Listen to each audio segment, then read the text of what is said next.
Howdy, Fletcher from All Things Overlanding here. On today's episode, I'm pretty excited because I get this question a lot. And I thought I'd make this video because maybe it would save some people some time. Maybe it would make it a little bit easier for people to kind of at least get the very minimal basics of how to sort of find dispersed campsites, how to know where it's okay for you to go, what to do if DNR shows up. Like, all of these things are concerns. And again, I get a lot of questions all the time where they're like, I wanted to go to Hoosier National Forest is near me, right? And they're like, but I didn't go because I didn't know where I was allowed to go, and I didn't want to get in trouble. I didn't want to get a ticket or something from DNR. So on this, that's kind of going to be my basis is Hoosier National Forest because that's what I'm closest to and most familiar with. But this can apply to any national forest out there, anything like that you can find. These will be some good tips for you. So watch the video, post up in the comments with questions, post up with your thoughts if I missed anything, and let's dive into it. All Things Overlanding is brought to you by Red Arc, Power Management Solutions, Rugged Bound Supply Company, rooftop tents, awnings, roof racks, and more. Overland Addict, premium overland gear. Last US Bag, overlanding bags and equipment. Northology Overland, trips and a monthly overlanding magazine. All of these companies are really amazing, so I highly recommend you click through the links in the description below to learn more about each of them. All right, guys, so as we get going on this video, I did want to just mention, if you are into overlanding at all, if you're into do-it-yourself modifications, if you're into budget-minded overlanding stuff, weekend warrior-style stuff, right, where you have a full-time job, you like to go overlanding, but you can't leave for weeks at a time, right, just like me, this is a great channel for you. I have tons of content around that stuff, so I would love it if you would hit the subscribe button, click the bell to be notified when new videos drop. I drop a couple videos a week, so there should be tons of value for you in them. And I love it when you guys make suggestions too. I will take those to heart, and I will make videos around that stuff to give you guys the info that you want. So click the subscribe button, join the All Things Overlanding family today. I would love to have you. As I mentioned at the top of the show, I get this question probably at least 2 or 3 times a week, where I get an email or I see it in a forum or I see it on a Facebook page where people are like, I want to go on my first dispersed camping trip, but I don't really know how to find places. I don't know where I'm allowed to drive and what's private property and public property, what's national forest versus, city, street, like how do I know where I'm allowed to go? So today I'm going to break it down into a few different sections. I'm going to put chapters in this too, so you can skip around and kind of find the info that you want. But I'm going to start with sort of how to know where you're allowed to go first. Then I'm going to move on to, how do you find spots? How do you know what's a dispersed camping site versus what's just, somebody's driveway, right? So how do you find those dispersed spots? And then third, I'm going to give you tips because I've had multiple encounters with DNR and I've never gotten any trouble. I've never gotten a ticket for anything like that. But so I'm going to give you some tips of what to do if that happens, if you, come across a Forest Service agent or a DNR person, how to kind of handle that interaction to hopefully, again, save you from getting a ticket and save you from getting in trouble, right? So, but let's start with number 1. So how do you know where to go when you're looking for dispersed spots?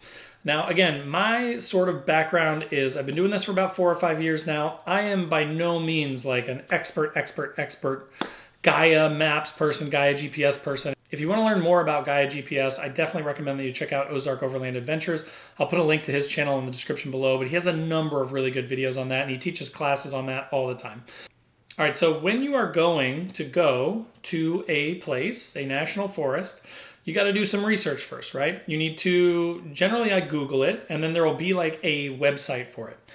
Oftentimes on there will be a phone number that you can call to talk to a ranger or someone that works at the national forest. So what you can do is you can even call them up and say, here's where I'm thinking of going. Are these roads open? Are these roads okay for me to be on? Here's kind of the area that I'm targeting. Is that okay? You can call and talk to them, and from my experience, they're super helpful, right? They want to keep you out of trouble. They don't want you to come in and do something bad that you shouldn't do and damage some sort of a road or a trail or something like that. So that's sort of step number 1, is if you're really nervous about it and you want to just dot your I's and cross your T's, look up the website for the national forest that you want to go to, find the phone number, call and talk to one of the rangers or the staff there, and tell them what you want to do. Say, look, I'm brand new to overlanding. I want to come and I want to hit some trails and I want to find some dispersed camping sites. Any tips? Is there a map? A lot of the times on their website, usually for like a small fee, $5 or $10, you can also buy a map So you can actually get I think it's usually a digital map. Sometimes it's a physical map that they will mail you. You can actually get a map of the area that will show you all the roads that you're allowed to move and drive on, right? So that is a good option as well. So kind of the website that is for the National Forest is kind of your first line of defense. That's where you want to go. Especially if you're brand new and you're really, really nervous about it and you want to verify everything, call them. Just call and talk to them. Second, using like a Gaia GPS or a Google Maps, you can download an area. Now, there are a million videos out there on this. Again, Matt from Ozark Overland Adventures could walk you through the details of that. I actually will put a tag up here. I did a basics of Gaia GPS. It's really, really basic a while ago that kind of walks you through how to drop pins, how to find locations, that sort of stuff, how to use the layers, all that kind of stuff. But you can download an area ahead of time. And then that way you've got it. And that way, even if you lose all of your signal and everything, then you've still got a map of the area that you can pull up and you can kind of use your finger to keep track of where you are on the map. And then you can, as you explore, it will show you what are roads, right? What are roads and what aren't roads? What's in the National Forest and what's not?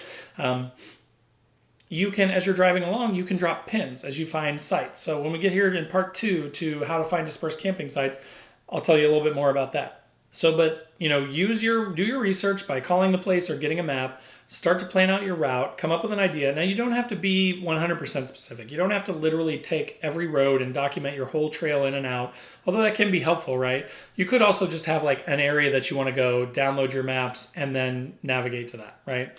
But so then once you get in there, here's the thing. Paying attention is your best friend.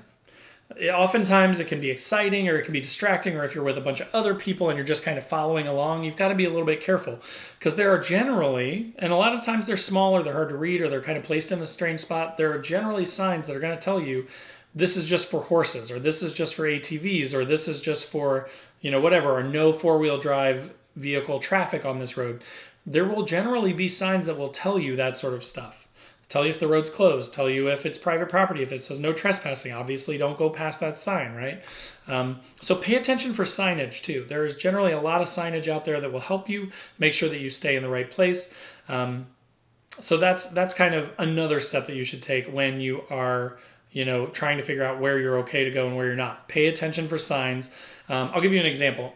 When we were in Land Between the Lakes, on my GPS, it had like these roads, right? And they're mostly like 100, 200, 300 series roads, like 105, 359. They're all these roads, right? And then there were these weird like 400 roads. And I'm like, well, they look like roads on Gaia. And there was one that's like 418 or something, some similar 400 number. And I'm like, okay, well, let's try this out. And we start to go down this trail. And there's clearly a 2-track. So there have been vehicles down this thing before. But I'm driving down this trail and we get a little ways back and it kind of just stops. And there are 2 rigs, myself and a buddy, and we get turned around and we start to go back. And as we're going back, we come across an entire group of people on horseback, like 15 people on horses. And the guy is really mad. The guy leading the thing is like, what are you doing back here? And I'm like, oh my God. And I'm like, I'm sorry, are we not supposed to be back here? We thought on our GPS it said this was a road. It was a 2-track. I thought we were okay, but if we're not supposed to be here, we're heading back out right now. And the guy was like, well, if you paid attention, there was a sign back there that said this is prohibited for 4-wheel drive use. And I said, oh, okay, we didn't see that sign. Sorry about that, but we're on our way out. Let us move out of your way. We moved off the trail. We let them go past. We apologized profusely. We get back to the head of the trail, and sure enough, it's kind of like one of those, if you've seen them in like a state park or a national forest, like those tall brown sort of stick signs. At the very top of it, it has a picture of a horse. And it has a picture of a car, like a truck, an SUV with a line through it. And I was like, oh, oops. So, but again, we were nice. We were apologetic. Like that's how we tried to handle it, right? Like I'm not going to get in a fight with the guy. I'm not going to argue with him. Like I didn't know that whether it was okay or not. I wasn't going to try and argue with him because I wasn't 100% sure that I was right. I did everything I could to try and, ease their travel past. And then we just got out of there and we learned our lesson and we didn't go back there. And we learned maybe 400 roads are not for cars, right? But so again, you might make mistakes. That can happen. You want to do your best. You want to try as hard as you can to pay attention to the signs, pre-do your research, talk to the ranger, make sure you've downloaded the maps or the GPS and that you've kind of got a route planned through there. But if the worst case happens and you end up somewhere where you're not supposed to be and you run into DNR, that's what I'm going to talk about next. So again, I've had multiple encounters with DNR, probably 4 or 5 in the last 4 or 5 years. It seems pretty frequent. Like they're out there more than you think. Some people I've talked to have done it for 20 years and they've never run into any of them. For the last couple of years, I actually haven't seen them. It was heavier earlier on. I probably ran into them almost like once every 4 or 5 trips that I took to my local national forest. And I was just always like, how are these guys following me? Like, they're like ninjas. They would just show up and they'd be walking down the trail that I came in towards my campsite. But so here's been my experience with them. One, they have a tough job, right? Like, they don't know if I'm a psychopath with a bunch of guns out there to murder people, or if I'm just like a camper, or, what I am, right? If I'm someone that's stolen a kid, like, they have no idea who I am, right? So the way that I approach that is just to always be sort of upfront, right? Like, I always just kind of keep my hands out in plain sight. I'm very polite. I'm always like, hi, how are you? Waving. I'm trying to be as polite and friendly as I possibly can, welcoming. I don't want to be standoffish. I don't want to be, arguing with them or anything like that from the get-go. I want to be super polite and sort of almost self-deprecating, right? Like, where I'm like, oh, am I in the wrong place? Like, tell me if I'm doing something wrong or if I'm not where I'm supposed to be. I'm just not sure. I don't come here a lot. Whatever you want to say, right? But so when I run into those guys, generally, again, a lot of the times, they don't want to get you in trouble at all, right? Unless you are, like, hooning it off the trail. So that is a thing to be aware of in national forests. And I didn't even know this for the first few trips that I took, and then I learned it later. There are roads, right? You are supposed to travel on the roads. You're not supposed to go off the side of the road and go up, ravines and go off-roading into the forest. That's not what national forests are for. If you want to do that stuff, you need to go to, like, an off-road park, right? So when you're overlanding through a national forest, you need to stick to the roads. You don't need to be dipping off into the ditches and mudding those all out. If they see you doing that, they could write you a ticket. They can be very mad about that. So just, don't be hooning. The goal of overlanding in national forests is not to destroy anything. Tread lightly, right? You've probably heard that phrase before. Tread lightly. It's on my shirt right there. Thanks, Wanderlost Overland. Tread lightly. But so, you're trying to leave it better than you found it, right? You're not trying to destroy stuff. If they see you doing that stuff, again, likely they are going to ticket you, pull you over, yell at you, whatever the case may be. But if you are being respectful, if you are not speeding down forest roads, if you're not, diving through muddy ditches and stuff, off-roading up into the trees, you're probably going to be fine. Even if you're someplace that you're not supposed to be. Again, approach them politely, be kind, be nice. Ask them if you're, doing anything that you're not supposed to be doing, and immediately that takes them off their guard, right? They're like, okay, this guy's just trying to get out and go camping. He doesn't know where he is. And even if you're in the wrong spot, 99% of the time, they're going to be like, come with me. I'll show you the sign that you missed. I'll show you where you need to get back to make sure that you're in the right place, right? So just being apologetic and sort of nice with the DNR is 100% your best option. And a lot of the times, I've actually seen the same guy several times out there, and I've become friends with him. His name's Charlie. He's a super nice guy. And he will go to this site. There's this one site that I like in my national forest that kind of has a really steep incline to get up into, so not a lot of, just normal sort of casual campers can get up into it. So it's generally like been unused for like quite a long time. I go up in there a lot because my exterior has no problem getting up there, and I love that it's sort of private and it's not very well or very much used. And he'll come up there and be like, oh, it's you again. I wondered because not very many people get up here and, blah, blah, blah, blah, blah. And then he'll just have a conversation, ask how everything's been going. He asked about the YouTube channel last time I saw him. It was really cool, actually. So again, befriend the DNR people, right? Don't be a thorn in their side, because that's what's going to get you in trouble. That's what's going to get you a ticket or get you, into some sort of trouble with them. But as long as you're polite, you should be fine. So those were kind of my 3 things about finding dispersed camping in general, staying out of trouble, making sure you're in the right place. Again, this is a very basic sort of overview, right? So if you've been doing overlanding for a while, you're probably like, duh, Jason, these are easy. But there are so many new people that I talk to all the time, so many comments that I see, so many posts that I see in the Facebook groups, that I just figured it may be helpful to make this video for all the rest of you that want to get into overlanding but maybe haven't, had a chance yet. So again, hope that's helpful. If it is, make sure to click that subscribe button, click the bell to be notified when new videos drop. I do stuff like this all the time, new overlanding stuff, do-it-yourself stuff, budget stuff, weekend warrior stuff. If you can only get out a couple days on a weekend every once in a while, that's the kind of content that I try and do, because that's what my overlanding is like, right? I'm not a full-timer. I'm not a YouTuber necessarily. I make YouTube videos, but I don't consider myself a YouTuber really. So I'm happy to help with that stuff. And again, I'm not an expert, but I've learned a good amount in the last few years. And, post up if you have some tips that you'd like to share with everybody. Post up if you have more questions for me and I can help. I'm happy to do that. I answer every single question.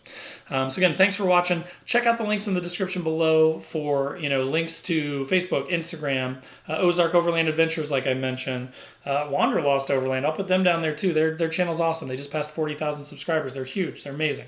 So check them out as well. And, come hang out on Facebook. Come hang out on Instagram. I have a podcast too. So if you want to listen on the podcast, throw it on your podcast list on your phone.